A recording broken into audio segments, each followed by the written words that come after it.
편을 통해서 우리가 얻은 구원이 얼마나 영광스럽고 놀라운 것인지를 지난 1장 동안 계속해서 역설했었습니다. 그리고 그 영혼의 구원은 영원히 썩지 않고 영원히 살아있는 하나님의 말씀으로 된 것이기 때문에 이 구원은 폐하여지거나 중도 포기 주저앉게 되거나 이런 일이 없다는 사실을 강조했었습니다. 그리고 그런 은혜를 덧입은 믿는 우리의 정체성으로 우리는 그러면 어떻게 살아가야 할 것인가, 이거를 오늘 2장에서 선포하고 있습니다. 먼저 1절 이렇게 명령으로 시작합니다. 그러므로 악독과 모든 기만과 외식과 시기와 모든 비방하는 말을 버리라, 이렇게 말합니다. 신령한 말씀으로 거듭난 성도들의 삶에는요, 반드시 누룩처럼 제외시켜야 할 것이 있는데 그게 바로 거짓이다라는 겁니다. 악독, 기만, 외식, 시기, 비방, 이 모든 죄의 요소들은 전부 다 하나같이 공통분모가 있는데 그게 바로 거짓이라는 것에 뿌리박은 공통분모이지요. 그리고 예수님이 마귀를 향해서 말할 때 이렇게 말했습니다. 마귀를 가리켜 거짓의 아비다, 이렇게 말했습니다. 왜 거짓의 아비라고 말했을까요? 이 마귀야말로 거짓을 계속해서 생산하고 만들어가는 자이기 때문에 거짓의 아비라는 표현을 쓰고 있죠. 그러니까 이 거짓이야말로 사탄이 사용하는 가장 귀중한 무기가 되기 때문에 그리스도인의 삶에 이 거짓이 틈타 들어오는 순간, 그때부터 그리스도인의 삶은 부패와 변질로 삐뚤어지게 되는 거죠. 그러므로 이 무교병처럼, 누룩을 제한 무교병처럼 그리스도인의 삶에는 거짓이라는 요소가 있으면 안 된다는 이야기예요. 베드로는 이런 요소를 왜 버리라고 강조하고 있냐 하면요, 왜냐하면 이 글을 읽게 되는 성도들이 로마 제국 안에 살아가는 가장 힘겹고 어려운 자들이었습니다.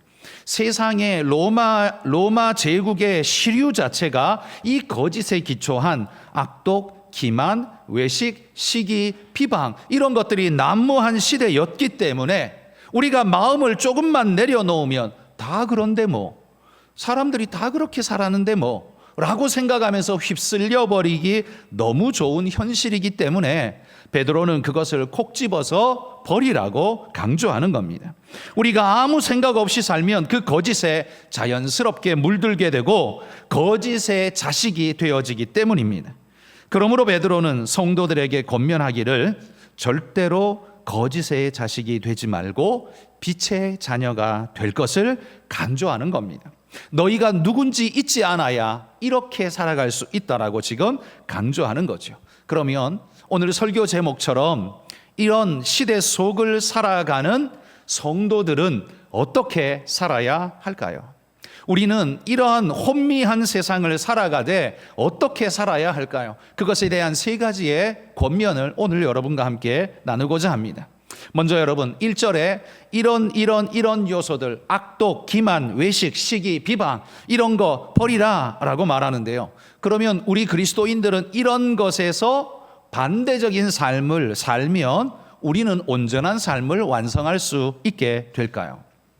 이러한 악독, 기만, 외식, 시기, 비방, 이것과 반대에 살면 우리는 온전한 삶을 이룰 수 있을까요? 그럴 수 있을 것 같은데 그 또한 위험한 일입니다. 왜냐하면 여러분 한번 생각해 보십시오. 그것에 반대로 산다라고 할 때 그 반대는 도대체 무엇일까요? 예를 들어 제가 그림을 2가지를 보여드리겠습니다. 첫 번째 그림에 보시면 여기 점이 하나 찍혀 있습니다. 이 박스 안에 점이 있는데 이 점이 만약에 잘못되고 틀렸다면 이것의 반대 방향으로 가려면 어디로 가면 되죠? 어디로 가면 될까요? 이 점의 반대 방향으로 가려면 어디로 가면 될까요? 아마 당황스러우실 겁니다. 2번째 그림을 한번 보시면 여기에 붉은 줄이 하나 쳐 있습니다. 그러면 이 점의 반대 방향으로 가려면 어디로 가면 될까요? 아마 여러분 머릿속에는 이 생각이 들 겁니다. 우리 엔터 한번 쳐주시고요. 이쪽으로 가면 반대 아닌가? 그렇죠? 우리 모두는 아마 그렇게 생각을 할 겁니다. 저는 이 붉은 선이 기준이라고 절대 말 안 했습니다. 그런데 우리는 이 점의 반대 방향은 이 기준선 너머에 있을 것 같다라는 생각을 누구라도 하게 되죠. 그러나 첫 번째 그림에는 선이 없으니까 이 점이 어디로 가야 반대일지에 대한 생각이 우리에게 아무도 없다라는 겁니다. 그러니까 당황스러울 수밖에 없는 거죠. 여러분, 오늘날 세상의 문제는 진리가 없다라고 외치는 세상이다 보니 우리의 삶이 마치 첫 번째 그림, 박스에 점 하나 찍혀 있는, 그러니까 이게 잘못되었다 하더라도 어디로 가야 선인 거야? 어디로 가야 이 거짓에서부터 반대 방향으로 갈 수 있는 거야? 방향을 알 수 없는, 그게 비록 틀렸다는 걸 알아도 어디로 가야 할지 알지 못하는 상황이 될 수밖에 없는 거죠. 진리와 기준을 잃어버린 세상은 그렇게 될 수밖에 없는 겁니다. 그러나 거기에 기준선이 하나가 서는 순간부터 우리의 삶은 뭔가가 분명하게 질서 잡힌 듯한 모습을 가질 수가 있겠죠. 여러분, 1절에서 성경은 베드로는 이렇게 말했습니다. 악독, 기만, 외식, 시기, 비방 이런 걸 버리라. 이렇게 선포했으면 2절에서는 그러면 어떻게 살까? 이렇게 살아라 라고 말하면서 아마도 정직하고 성실해라, 그리고 염치가 있어라, 뭐 이런 식으로 2절이 나와야 1절이 아니라 2절대로 살아야 된다, 이게 방향이다, 이게 1절의 반대 방향이다, 이렇게 말이 맞을 것 같습니다. 그런데 여러분, 2절을 주목해 보십시오. 그렇게 말하지 않는다는 겁니다. 2절에는 뭘 이야기하냐면 순전하고 신령한 젖을 사모하라, 이렇게 말합니다. 1절과 반대되게 뭘 말하는 게 아니라 그냥 순전하고 신령한 젖을 사모하라 라고 말해요. 이게 무슨 말인지 이해되십니까?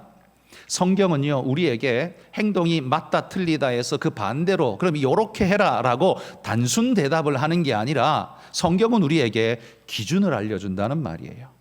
이 붉은 선 기준, 이 기준이 서는 순간 여러분 머릿속에는 자동적으로 그것의 반대는 건너편이라는 걸 다 동일하게 생각했던 것처럼 기준이 있으니까 그게 가능해지는 거예요. 그러니까 성경은 우리에게 1절에 반대로 살아라 라고 말하지 않습니다. 그 반대가 선명하게 반대가 보이는 일도 있지만 도대체 그 반대는 어느 방향으로 가야 반대야 라고 생각되는 방향을 알 수 없는 일들도 있거든요. 그러니까 1절에 반대로 사는 게 우리의 행동 원칙이 아니라 우리의 행동 원칙은 신령한 젖을 사모하라, 곧 말씀을 기초로 살라라는 게 바로 우리의 행동 원칙이라고 베드로가 일러주고 있는 겁니다. 그러니까 이거 말고 저거, 이게 아니라 말씀. 다시 말해서 우리나라가 지금 깊이 병들어 있는 극좌 싫으니까 극우로, 극우가 싫으니까 극좌로 가라, 반대로 가라. 우리나라 이거 두 개밖에 없잖아요. 이게 우리에게 얼마나 많은 혼란을 가져다 주는지를 보십시오. 이게 싫으니까 그의 완전 반대편으로 가는 게 우리의 답이 맞습니까? 이게 싫으니까 그 반대편으로 가는 게 우리의 답이 진짜 맞는 건가요? 성경은 우리에게 그게 싫어서 반대로 살아라 라고 말하지 않습니다. 성경은 말씀이 기준되어 살아라고 우리에게 기준을 일러준다는 말입니다. 여러분, 동남아에 가보시면 벌써부터 공항에 내려 들어가는 순간 이미 내가 동남아에 왔구나라고 느끼게 해주는 게 그 특유의 냄새입니다. 동남아의 향신료가 풍기는 그 특유의 냄새가 나는데요, 그 냄새는 사람들이 그들의 몸에서 나오는 채취와도 관계가 있죠. 그들에게는 왜 그런 냄새가 날까요? 그들은 그 향신료를 먹고 소화시켜서 없어진 것 같은데 없어지지 않고 그의 몸속에서 땀샘을 통해 분비되어지는 냄새로 나타납니다. 뭐가 없어졌는데 사라진 게 아니라 그의 땀샘을 통해 분비되어지며 냄새가 나타납니다. 여러분, 서양 사람들이 우리 한국인을 보면서도 마늘 냄새가 난다라고 하잖아요. 그러나 우리는 아무리 맡아도 마늘 냄새 안 나는 것 같은데 라고 생각되지만 서양 사람들이 볼 때는 그게 난다는 거예요. 근데 그게 어떻게 나는 겁니까? 그게 우리 안에 소화되어져서 없어진 것 같은데 없어지지 않고 우리 안에서 계속 나도 모르게 풍겨나고 있다는 거예요. 여기 성경의 2절에 순전하고 신령한 말씀, 이 젖을 사모하라, 말씀을 먹으라 라는 말, 이 말이 어떤 의미겠습니까? 먹어서 소화하고 없어지란 소리가 아니라 그것이 우리의 땀샘으로 분비되어서 냄새로 나타나듯 우리 삶의 환경과 여건 어떤 속에서도 우리 자신에게서 풍기는 향기가 되게 하라는 말씀이죠. 그것이 자체가 내가 되게 하라는 말씀인 겁니다. 여러분, 만약 우리가 순전하고 신령한 젖을 사모하여서 늘 섭취한다면 우리 몸에서는, 우리의 행동에서는, 우리의 자세와 태도에서는 어떤 냄새가 날까요? 그러므로 사도 베드로는요, 그리스도인이 살아가야 할 길은 1절이 나쁜 거니까 1절의 반대로 살아라 라고 말하지 않고 신령한 말씀을 섭취하라, 먹으라 라고 이야기한다라는 사실이에요. 1절의 반대로 행하는 게 좋은 일일 수도 있지만 혼란한 일, 나쁜 일이 될 수도 있는 거예요. 성경은 우리에게 그걸 가르치지 않고 신령한 말씀을 섭취하고 그 말씀을 기준하여 살라라고 답을 그렇게 준다는 말입니다. 성경은 우리 본질 깊은 곳에서부터 일어나는 변화를 요구하십니다. 이를 위해 우리는 반대로 행하는 정도가 아니라, 나쁜 것에 반대로 행하는 정도가 아니라 말씀을 먹어야 한다라고 말하고 있다는 거예요. 그리고 성도를 자라게 하는 근본적인 능력도요, 바로 그 말씀에 있기 때문에 성령으로 거듭난 하늘 백성은 만나를 이스라엘 백성이 매일매일 아침에 가서 거두어서 하루를 먹고 살았듯 우리도요, 매일매일 말씀을 먹고 살라고 강조하고 있습니다. 여러분, 성도가 신앙이 자라지 못한다면 그건 아마 둘 중에 하나일 겁니다. 먹어야 할 것을 먹지 못했거나 영적인 것을 먹지 못했거나, 둘 중에 또 하나는 잘못된 것을 먹었거나, 바로 이 둘 중에 하나일 겁니다. 그의 신앙이 자라지 않고 그가 영적으로 자라지 않는다면 둘 중에 하나입니다. 먹지 않았거나 잘못 먹었거나. 먹지 않는 건 분명한 거니까 뭐 성경도 안 읽고 말씀도 안 듣고 따라가고 싶지도 않고 자기 마음대로 살았다. 예, 그건 이해가 됩니다. 그렇게 되면 안 먹는 게 되죠. 그러나 잘못 먹은 건 또 뭘까요? 잘못 먹은 건 저는 두 가지가 또 있다고 생각합니다. 하나는 거짓된 가르침, 이단의 가르침을 멋모르고 그냥 그것이 진짜인 줄 알고 덥석 먹어버리면 우리의 신앙 전체를, 인생 전체를 나락으로 밀어넣게 됩니다. 굉장히 위험한 일이죠. 잘못된 걸 먹으면요, 소화불량이 걸리고 혹은 체하게 되고 건강에 문제가 생기듯 우리의 영성에도 심각한 문제가 생겨나게 됩니다. 또 하나는요, 영양가 없는 것만 열심히 골라 먹으면 먹어도 영양이 없을 수밖에 없습니다. 아니, 말씀을 먹었는데 왜 영양가가 없을 수 있지? 말씀은 다 영양가가 있지 않나? 그래요. 말씀은 다 영양가가 있는데요, 문제는 뭐냐 하면 그 말씀을 전하는 설교자가 말씀을 전하는 게 아니라 자기 이야기, 듣기 좋은 만담 같은 농담 섞인 장난스러운 이야기, 성도들의 귀만 즐겁게 하는 웃다가 갈 만한 이야기들, 이런 것만 쭉 늘어놓는다면 그 성도들은 아마 성장하지 못할 겁니다. 웃고 즐겁기는 한데, 뭐 지루하지 않고 재밌기는 한데 영적으로 아마 자라나지 않을 겁니다. 저는 그런 사람을 여기에 비유하고 싶어요. 밥을 먹어야 하는데 맨날 교회 와서 뻥튀기만 먹고 간 사람. 뻥튀기도 쌀로 만들긴 했잖아요. 그런데 그 쌀 몇 개 집어넣고 뻥 튀겨 놓으니까 이게 되게 커 보이지만 먹기는 한참 먹는데 한참 먹어도 배고픈 게 그 뻥튀기잖아요. 저희 아버님이 그랬거든요. 이거는 먹다가 굶어 죽겠다. 이러면서. 먹기는 먹는데 굶어 죽겠다라는 거예요. 영양이 안 되니까. 그러니까 그런 거 먹으면 하나도 우리에게 영향이 안 되죠. 그러니까 자라질 않는 겁니다. 둘 중에 하나. 여러분은 어떻습니까? 오늘 내가 먹고 있는 영적 양식은 제대로 된 밥이 맞습니까? 한번 돌아보십시오. 여러분, 좋은 교회란 건물이 크고 화려한 교회를 말하는 게 아니라는 걸 여러분도 잘 아시죠? 의자가 고급지고 안락한 그런 좋은 멋들어진 본당에 있으면 그게 좋은 교회냐? 그건 좋은 교회의 기준이 될 수가 없습니다. 좋은 교회의 기준의 1번은 말씀이 순전하게 선포되고 전달되어지는 거기가 바로 좋은 교회입니다. 순전하고도 신령한 하나님의 말씀이 선포되어지는 그곳이야말로 좋은 교회라는 말이에요. 이를 위해서 성도 여러분은 매일 큐티를 하시기를 바랍니다.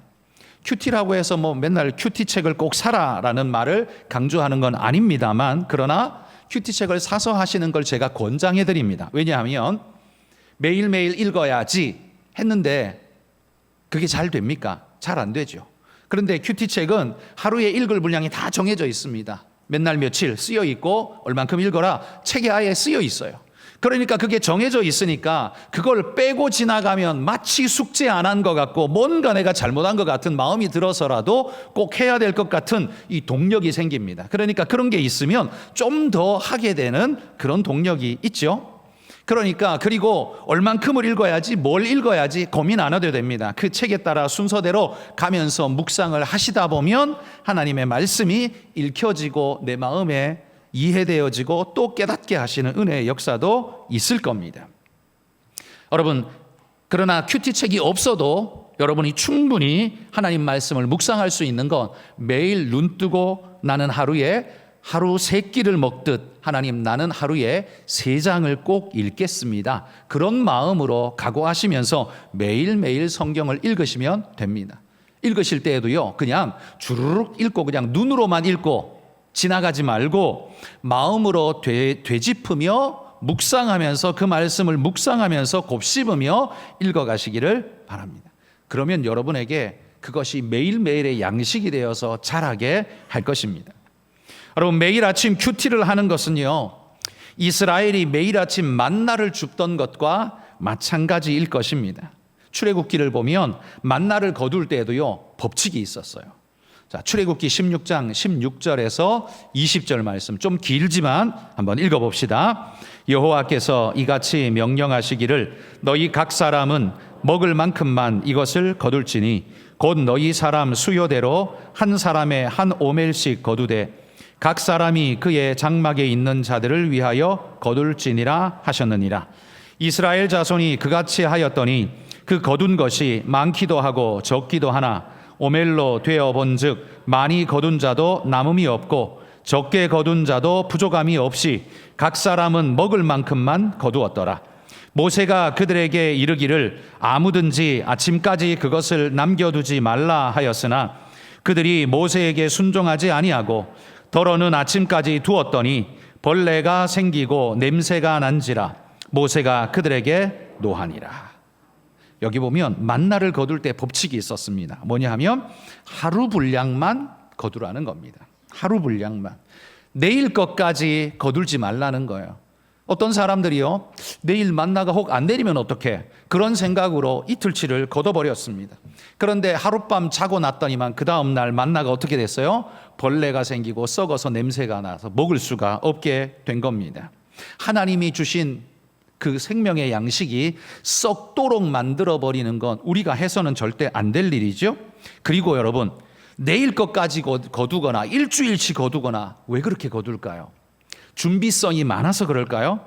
그럴 수도 있지만요, 좋게 보면 그렇게 말할 수도 있지만 사실 그건 하나님이 내일 안 주시면 어떡해? 라는 불안과 두려움이 만들어낸, 불신이 만들어낸 그 행동 아닐까요? 그러니까 이틀치의 욕심은 결국 불신에 기인한 것 아니냐라는 말이에요. 그래서 하나님은 그걸 방지하려고요, 만나는 딱 유효기간이 하루만 되도록 만들어 놓으셨습니다. 하룻밤만 지나면 썩어서 냄새나게 만들어 버렸다는 거예요. 그러니까 많이 거둬봐야 쓸데가 없는 거예요. 그래서 만나의 특징은 많이 거둔 자도 남음이 없고 적게 거둔 자도 부족함이 없는 이런 놀라운 특징의 양식이 되었다는 겁니다. 여러분, 오늘 아침 여러분이 읽고 들은 말씀은 분량이 얼마이든지 여러분의 영적 양식에 남음도 없고 모자람도 없을 줄 믿습니다. 여러분, 설교 말씀 들으러 왔는데 오늘 본문은 10절이에요. 그런데 베드로전서 시작할 때는 제가 2절 가지고, 사실은 1절 가지고 설교를 했었습니다. 그러면 10절 설교할 때는 1절짜리 설교보다 10배의 은혜가 있느냐? 수치적으로 그래야 될 것 같은데 그렇습니까? 그렇지 않습니다. 여러분이 하루에 말씀을 묵상하는데 하루에 1장을 읽은 분보다 하루에 10장을 읽은 분이 10배나 은혜가 더 많습니까? 그건 꼭 그렇지도 않아요. 근데 오히려 반대로 10장을 읽었는데 머릿속에 하나도 남는 게 없고 그냥 훅 하고 지나가 버려가지고 내가 뭐 읽었는지도 모르는 사람이 있는가 하면, 한 장을 읽었는데도 그 말씀이 내 마음에 꼭꼭 박혀가지고 아멘 하나님 그렇습니다, 내가 오늘 깨달은 이 말씀대로 살게 하여 주옵소서라고 간절하게 기도하는 사람이 생기죠. 여러분, 성경을 많이 읽었다고 해서 꼭 우리에게 많이 남는 것 아닙니다. 그리고 조금 읽었다고 해서 모자라는 것도 아닙니다. 여러분, 그러니까 조금 읽어도 되겠네, 이런 사악한 마음을 갖지 마시고, 그런 사악한 마음은 버리시고, 여러분, 우리가 얼마를 읽든 하나님 말씀에 집중하여 그 말씀을 내 영의 양식으로 받으시면요, 이 만나의 특징처럼 많이 거둔 자도 남음이 없고 적게 거둔 자도 부족함이 없는 은혜의 축복이 여러분의 삶에 나타날 줄 믿습니다. 여러분, 그러니 매일 그 말씀을, 신령한 말씀을 사모하시기를 축복합니다. 이게 베드로가 오늘 이 어두운 세상을 살아가는 그리스도인에게 요청하는 첫 번째 요청이에요. 이 거짓이 기초되어 우리를 자꾸만 흔들고 유혹하는 세상을 어떻게 살까? 진리 되신 말씀, 아까 그 붉은 줄처럼 우리 삶에 매일 매순간 아침마다 우리 마음에 붉은 줄을 탁 치면 어떻게 살아야 할지가 선명해진다는 거예요. 여러분, 그렇게 살아가시기를 축복합니다. 두 번째로 베드로가 우리에게 권면하는 건요, 주님의 인자하심을 맛보며 구원에 이르라 라고 권면합니다. 3절 말씀, 3절 같이 한번 읽어볼까요? 3절입니다. 너희가 주의 인자하심을 맛보았으면 그리하라, 이렇게 말합니다. 너희가 주의 인자하심을 맛보았다면 그리하라. 뭘 그리할까요? 이 그리하라는 앞에 나오는 말씀이겠죠. 2절에 보면 구원에 이르라 라는 결론적인 말입니다. 이 말은요, 구원의 목적까지 가는 길에 주의 인자하심을 맛보면서 가라라는 말씀이에요. 마라톤 경주를 아마 보셨을 겁니다. 경주하는 걸 보면 중간중간에 이 42.195 이 긴 거리를 뛰기 때문에요, 그 중간중간마다 테이블에 생수병을 올려놓고, 생수를 올려놓고 언제든지 필요하면 지나가다가 뛰며 가다가 마시라고 준비해 놓은 걸 보실 겁니다. 그게 있어야만 마라톤의 그 긴 거리를요, 무너지지 않고 끝까지 지탱하며 걸어갈 수 있는 거예요.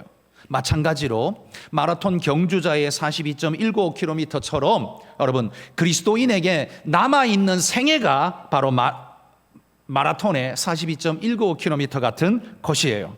그러면 우리의 생애의 경주를 어떻게 끝까지 완주할 수 있을까? 우리가 달려가는 길에 중간중간에 이런 일 생겨서 힘들고 어렵고 지치고 무너질 때 그걸 보충해내고 지탱시켜내기 위해서 우리가 마셔야 할 생수는 뭘까? 여러분, 그 생수는 바로요, 성경이 말하듯 주의 인자하심을 맛보라고 말하고 있습니다. 여러분, 우리가 예수 믿는다고 해서 어려운 일 안 생깁니까? 예수 믿기 전과 예수 믿고 난 후에 어려운 일이 반으로 줄으셨나요? 외면적 일은 그렇게 줄지 않습니다. 똑같습니다. 그러나 그 일을 대하는 나의 자세는 아마 분명 달라지셨을 겁니다. 하나님은요, 우리에게 너희의 믿음의 경주의 과정 속에 어려움과 환난이 산재해 있겠지만, 그러나 내가 그거 치워준다고 약속하지는 않습니다. 하나님이 그 어려움, 너한테는 질병도 안 걸릴 거야, 너한테는 어려움도 안 생길 거야, 네 자식은 다 합격할 거야, 이렇게 말하지 않는다는 거예요. 그 대신 우리에게 뭘 말해요? 그 모든 순간순간에 주의 인자하심을 맛보라 라고 권면하시는 거예요. 왜냐하면요, 주의 인자하심을 맛보면 그 어려움을 넉넉히 이길 수 있기 때문입니다. 생수를 마시면 갈증이 해소되어져서 계속 뛸 수 있는 에너지가 우리 안에 그래도 생겨나는 것처럼 우리 인생길에 많은 문제가 있지만 주의 인자하심을 맛보면요, 이 어려움의 순간에 이겨낼 힘이 생긴다는 거예요. 여러분, 이탈리아나 스페인이나 이런 지방에 가보면 순례길을 가는 사람들을 만날 수 있죠. 그 고된 순례길을, 아니 돈 주는 것도 아닌데 사비 들여서 자기 시간 낭비해서 그 생고생을 하면서 왜 며칠씩 몇 주씩 그렇게 걷고 있는 걸까요? 왜 그 고통을 자기들은 사서 하는 걸까요? 그들이 그렇게 하는 이유는 뭔가 소망을 마음에 담고 있기 때문에 그 일을 계속하는 것 아닐까요? 피로와 지침이라는 문제가 내게 있지만 다가오지만 그럼에도 불구하고 이 순례의 길을 계속 가야 하는 이유를 그의 속에 가지고 있으니까 그들이 그 일을 계속하는 거 아닐까요? 태릉 선수촌의 선수들도 땀과 눈물을 비같이 쏟지만 그걸 멈출 생각이 없습니다. 왜요? 왜냐하면 올림픽 금메달이 소망이기 때문에 그렇습니다. 여러분, 삶에 힘들고 어렵다는 이유, 내 삶이 힘들고 어렵다는 그 이유, 그것이 우리가 여기에서 멈춰서야 하는 이유는 아닙니다. 우리가 멈춰서야 하는 이유, 언제 그렇습니까? 언제 멈춰서게 됩니까? 힘들고 어렵기 때문이 아닙니다. 힘들고 어려운데 소망조차 없을 때, 그때 우리 인생이 멈추는 겁니다. 힘들고 어려워도 소망을 잃지 않으면 우리는 계속 갈 수 있습니다. 그런데 그 소망마저 잃어버리니까 멈춰서는 거예요. 베드로 사도는요, 성도들에게 로마 제국 내에 살면서 예수 믿는다는 이유로 이런저런 핍박을 당하며 환난을 당하며 고통 가운데 매우 힘들게 너희가 살아가지만, 그러나 그런 어려움 속에도 우리가 멈추지 말아야 할 이유를 우리는 가졌기에 우리는 계속해서 달려가야 합니다. 지금 그렇게 말하는 거예요. 힘들고 어렵지만 우리가 주의 인자하심을 맛보았다면 넉넉히 이길 수 있습니다. 힘내십시오라고 이렇게 격려하고 있다는 말입니다. 여러분, 이 주의 인자하심을 맛보라는 건 베드로가 처음 한 말이 아니에요. 다윗이 한 말입니다. 우리 시편 34편 8절 말씀 같이 한번 읽어봅시다. 너희는 여호와의 선하심을 맛보아 알지어다. 그에게 피하는 자는 복이 있도다.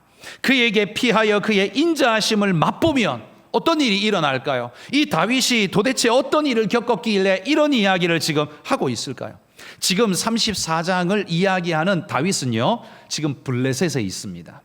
블레셋으로 도망갔어요. 사울 왕의 끝없는 추격에 이스라엘 땅 안에는 도무지 이제는 더 이상 몸을 숨길 곳이 없고 블레셋으로 가야겠다 하고 블레셋에 갔습니다. 가보니까 자기를 알아보는 자들이 생기잖아요.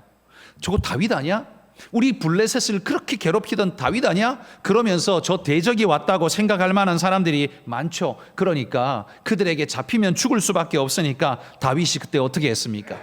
머리를 산발을 하고 침을 줄줄 흘리면서 기둥에 극적극적거리면서 아주 그냥 미친 사람처럼 그렇게 행동을 했습니다. 그러니까 사람들이, 장수들이 지나가다가 보고는 저 다윗 같은데? 그런데 보니까 좀 이상해. 그러니까 이게 맞는지 아닌지 모르겠어. 그런데 블레셋 왕이 보고는요, 다윗이 저런 정신 나간 미친 자냐? 웃기는 소리 하지 마라. 전 다윗이 아니야 하고는 지나가 버렸습니다. 그러니까 다윗이 목숨을 건질 수 있었던 거죠. 그들의 눈을 가리고 이 위기의 상황을 넘기게 해주신 하나님의 은혜를 그는 생각하면서 이렇게 노래한 거예요. 너희는 여호와의 선하심을 맛보아 알지어다. 그에게 피하는 자는 복이 있도다. 비록 블레셋의 도피자의 모습으로 있지만 다윗의 가슴은 뜨겁게 타올랐을 겁니다. 이게 시편 34편의 이야기예요. 여러분, 우리는 어떻습니까? 인생에서 우리도 주의 인자하심을 맛보게 된다면 여러분, 우리는 인생을 살아갈, 믿음으로 살아갈 동력을 얻게 될 것입니다. 저는 그게 바로 신앙의 엑기스라고 생각합니다. 주의 인자하심을 맛보는 것. 이 놀라운 은혜를 삶에서 경험한 사람은요, 절대로 신앙 버리지 않습니다. 그런데 하나님을 쉽게 버리고 신앙을 쉽게 떠나는 사람들의 특징이 있어요. 하나님의 인자하심을 맛본 적이 없거든요.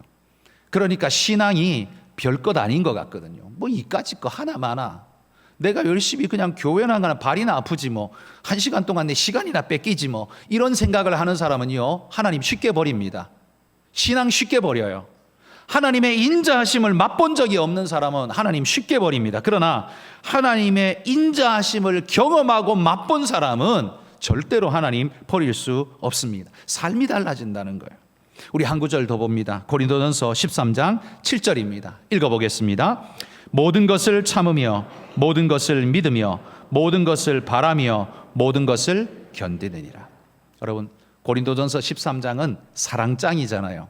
이 모든 것은 사랑 때문에 나타나는 일들이다 라고 말해요. 여러분, 주님의 사랑, 그게 뭐예요? 그게 바로 그분의 인자입니다. 그러니까 그분의 인자를 맛본 사람은 모든 것을 믿고 모든 것을 참고 모든 것을 바라고 모든 것을 견뎌냅니다. 하나님의 인자가 우리의 어려운 현실 때문에 주저앉고 싶은 순간에도 주저앉지 않도록 만들어주는 힘이 되게 하신다라는 말이에요. 우리 성도님들, 날마다 말씀 속에서 삶 속에서 주님의 인자를 경험하시는 분들이 되시기를 소망합니다.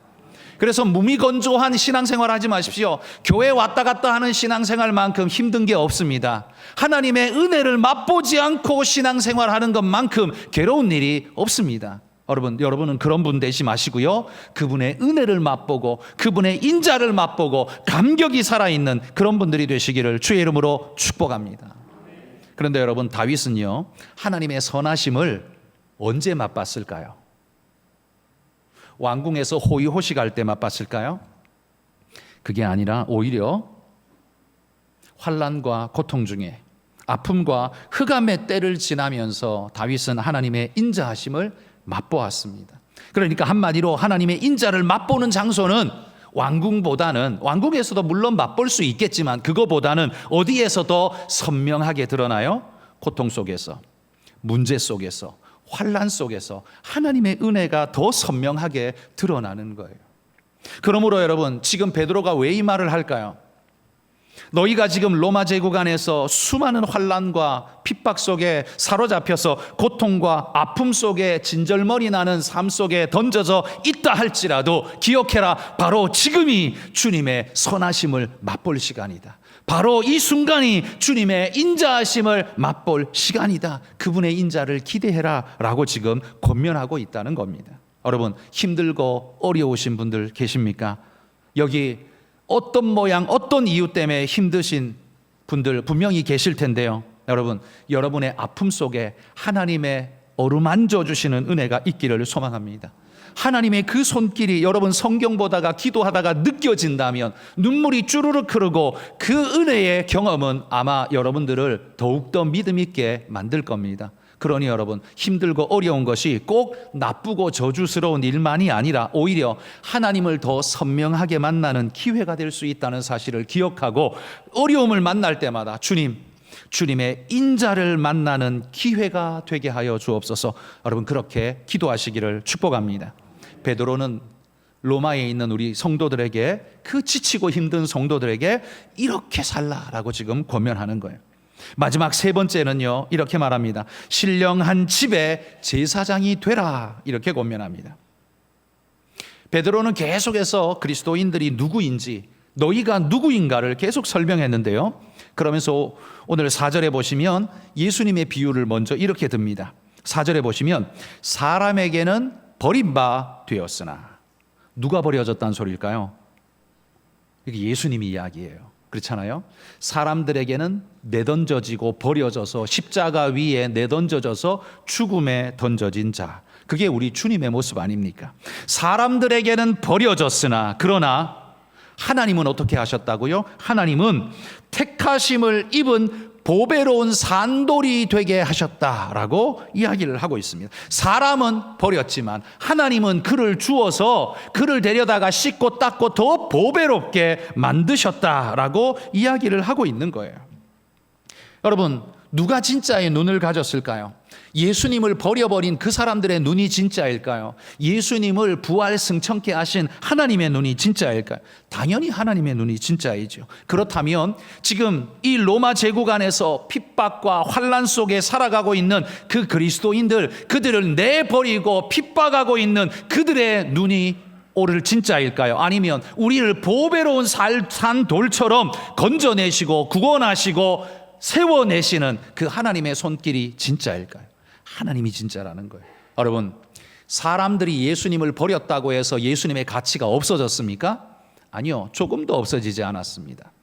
하나님이 그를 부활 승천케 하심으로 모든 사람들이 보게 하셨고 그분으로 인해 모두가 구원 얻는 은혜의 영광을 누리게끔 만드셨습니다. 그들이 버렸다는 사실이 예수님의 가치를 떨어뜨리지 못한다는 말이에요. 그렇다면 오늘 세상이 우리를 욕하고 내던진다 할지라도 그리스도인의 가치는 없어지는 게 아니라는 말이에요. 그들이 몰라서 무지해서 그럴 수는 있으나 하나님은 우리를 어떻게 하셨다고요? 하나님은 우리를 택하셔서 보배로운 산돌이 되게 하셨다는 겁니다. 그러므로 여러분, 우리의 가치는 그들이 매기는 게 아니라 하나님이 매기는 겁니다. 우리가 이 사실을 분명히 믿는다면 그들이 우리에게 뭐라고 말해도 우리의 자존감은 무너지지 않을 수 있을 겁니다. 왜?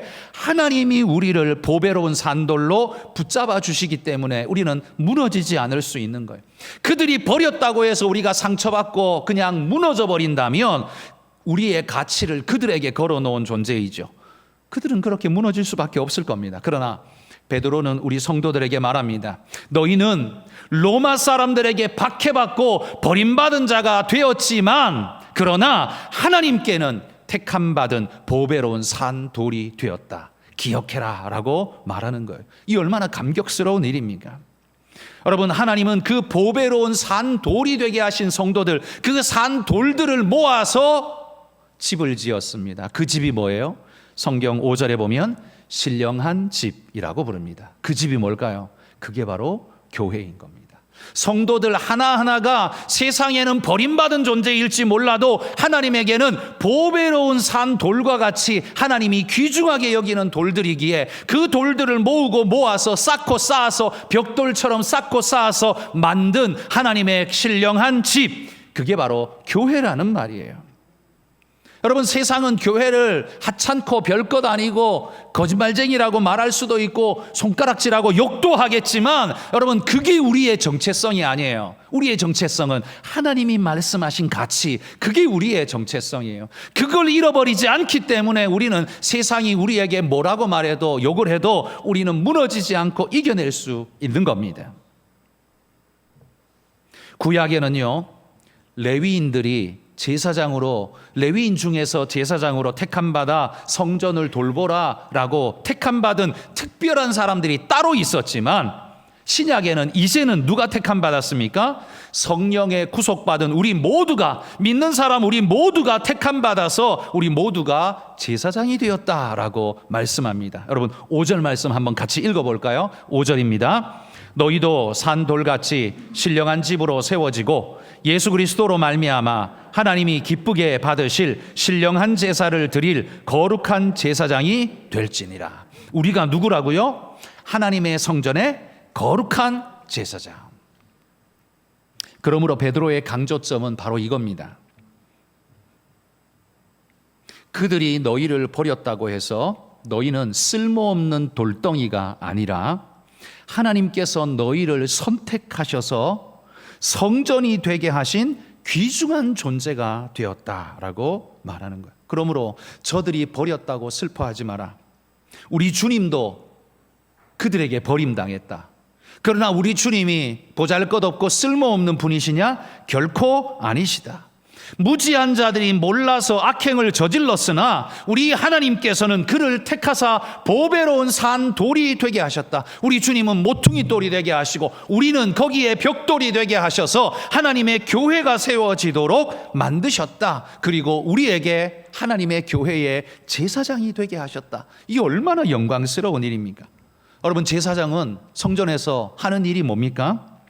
제일 중요한 건 하나님께 예배하는 일이었고, 그 다음에는 성도들이 예배할 수 있도록 도와주는 자였고, 또한 그 성도들에게 하나님의 말씀을 가르쳐서 깨우치게 하는 존재들, 그게 바로 제사장이었습니다. 그렇다면 하나님이 우리를 제사장 되게 했다면 여러분들이 해야 될 일이 무엇입니까? 하나님이 우리를 제사장 되게 했다, 이 말은 여러분의 어깨에 뽕이 잔뜩 들어가서 뻐기면서 살라라고 말하는 게 아닙니다. 나도 제사장이야, 너만 제사장이야? 여러분, 이렇게 말하는 사람은 제사장이 뭔지도 모르고 성경이 왜 그 말을 했는지도 모르는 사람들이 이런 용어를 사용하는 겁니다. 이런 말 쓰지 마십시오.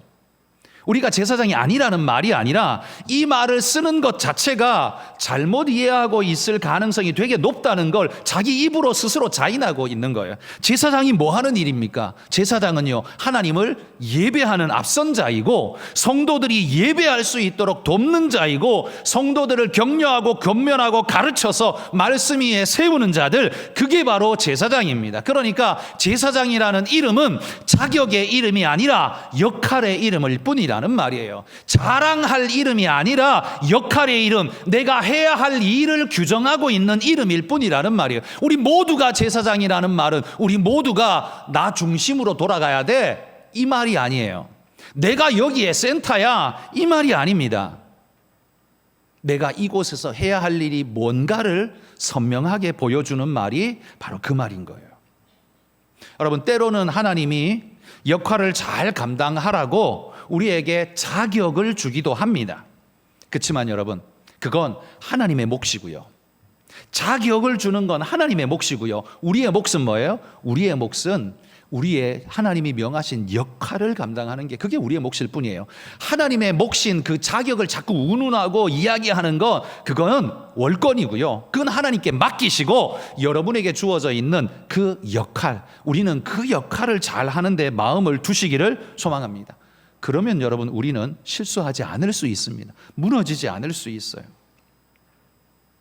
베드로 사도는요, 환난과 핍박 가운데 있는 성도들을 지금 이렇게 권면합니다. 순전하고 신령한 저진 하나님의 말씀을 사모해라. 주의 인자하심을 맛보며 구원에 이르도록 자라가라. 하나님이 기쁘시게 받으실 만한 거룩한 제사장이 되거라. 여러분, 이 세 가지가 여러분에게도 유효하게 와 닿으실 수 있기를 주의 이름으로 축복합니다. 기도하겠습니다. 하나님,